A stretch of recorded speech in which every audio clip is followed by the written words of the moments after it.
একজন মেয়েকে দেখে তুমি যদি মানসিক শান্তি খুঁজে পাও, দ্যাটস এনাফ ফর ইউ। কিছুদিন হলো হুজুরের এই বক্তব্যটা নিয়ে সোশ্যাল মিডিয়াতে ব্যাপক সমালোচনা চলতেছে, তাই আমিও একটু চলে আসলাম এই সমালোচনার পিছনে একটু লাড়া দিতে। যদিও আমি একটু দেরি করে ভিডিওটা বানাতে আসলাম, কারণ কি জানতে পারি? কারণ আমি চাচ্ছিলাম না কোনো ইসলামিক বক্তাকে নিয়ে ভিডিও করতে, তার জন্য সবকিছু জেনে শুনে একটু লেট হলেও আজকের ভিডিওটা বানাতে আসলাম। একজন মেয়েকে দেখে তুমি যদি মানসিক শান্তি খুঁজে পাও, দ্যাটস এনাফ ফর ইউ। হুজুর, তুমি পরনা জুব্বা ওয়াজের নামে করতেছো ভণ্ডামি, যুবকরা সব উৎসাহ পাচ্ছে, করতেছে তারা নোংরামি। রোস্টিং হয়নি, আমি বিপ্লব রোস্টার বিপ্লব।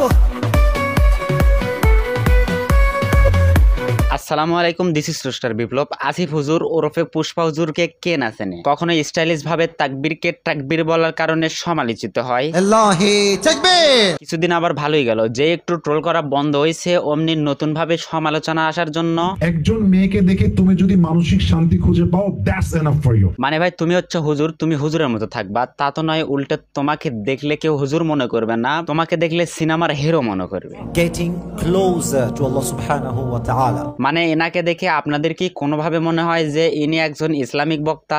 একজন মেয়েকে দেখে তুমি যদি মানসিক শান্তি খুঁজে পাও, দ্যাটস এনাফ ফর ইউ। হুজুর, এই জন্যই মনে হয় আপনার বক্তব্য শেষ না হতেই এই বড় ভাই মানসিক শান্তি খোঁজা শুরু করে দিছে।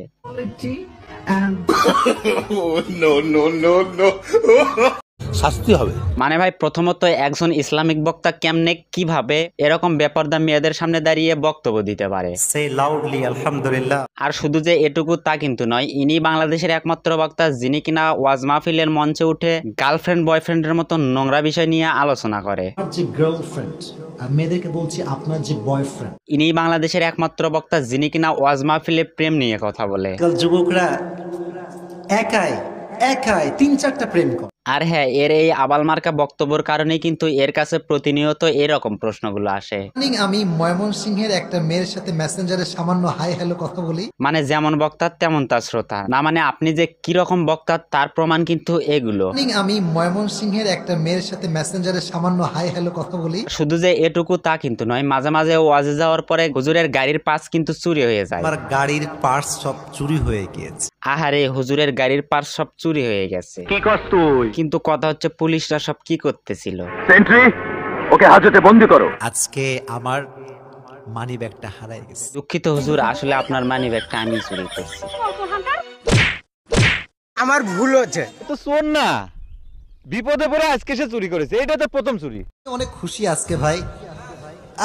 মানে এর কর্মকাণ্ডগুলো দেখলে কিন্তু আপনি কোনোভাবে একে হুজুর বলে মানতেই পারবেন না।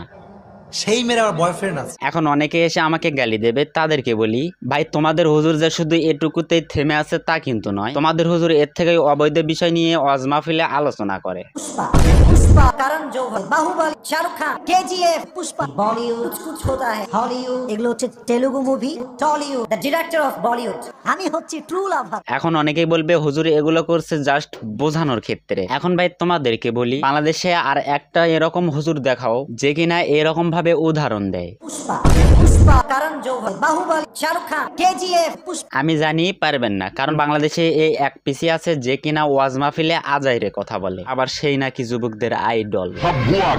ওকে, আজকের ভিডিওটা শেষ করতেছি। তবে ভিডিওটা শেষ করার আগে বলে দিচ্ছি, আজকের ভিডিওটা কেউ সিরিয়াসলি নেবেন না, ভিডিওটা বিনোদন হিসেবে নেবেন। তো আজকে বিদায় নিচ্ছি, দেখা হচ্ছে নেক্সট কোনো ভিডিওতে। ততক্ষণ সবাই ভালো থাকবেন, সুস্থ থাকবেন।